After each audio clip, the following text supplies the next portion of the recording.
কি বলবেন? দেখুন, পশ্চিমবঙ্গে তো তালিবানি শাসন চলছে।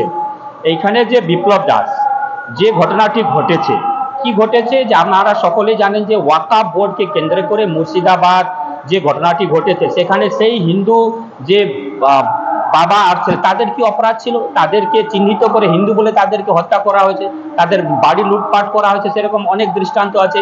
তারপরে 22 তারিখ যে ঘটনাটি ঘটেছে, যে আমাদের পেহেলগামে যে ঘটনাটি ঘটেছে, সেখানে তাদের দোষ কি ছিল?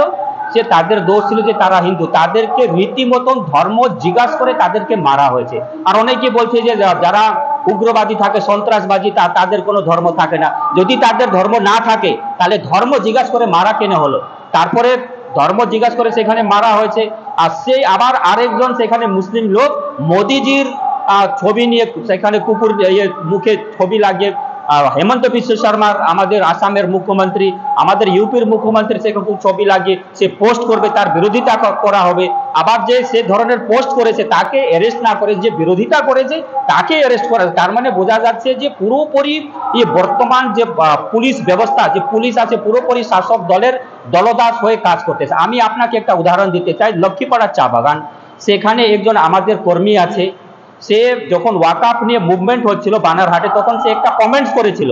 সেই কমেন্টসকে ভিত্তি করে সেই ছেলেটাকে রীতিমতন বাড়ি থেকে যে মুসলমানরা ছিল, যারা মসজিদ থেকে ফোন গেছে, তোমাকে বাইরের থেকে লোক এনে তোমাকে মার্ডার করা হবে, তারপরে রীতিমতন এলাকার লোক তার বাড়িতে গিয়ে তাকে তুলে নিয়ে বানারহাটের মসজিদে রীতিমতন তার ক্ষমা চাইতে বাধ্য করেছে।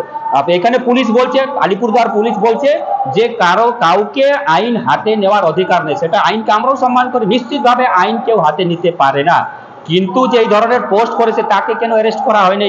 যারা লক্ষ্মীপাড়াতে আইনকে হাতে নিয়ে সে নিরীহ ছেলেকে মসজিদে নিয়ে গিয়ে রীতিমতো ক্ষমা চাইতে বলেছে, তাহলে তো তারা যখন আইন হাতে নেবে তাদের বিরুদ্ধে কোনো ব্যবস্থা নেওয়া হবে না, আর যখন আরেক দলের লোক করবে তাদের বিরুদ্ধে আইনি ব্যবস্থা নেওয়া হবে। এই দুই চারিতার এরকম তো চলতে পারে না। তাহলে এই যারা আমাদের ছেলেকে তুলে নিয়ে গিয়ে মসজিদে ক্ষমা চাইতে হচ্ছে, তার আইসিকে বলা হয়েছে, তাকে অ্যারেস্ট করতে বলা হয়েছে, কিন্তু আজ পর্যন্ত একজনও অ্যারেস্ট হয়নি, উল্টা আমাদের লোককে হুমকি দেওয়া হচ্ছে।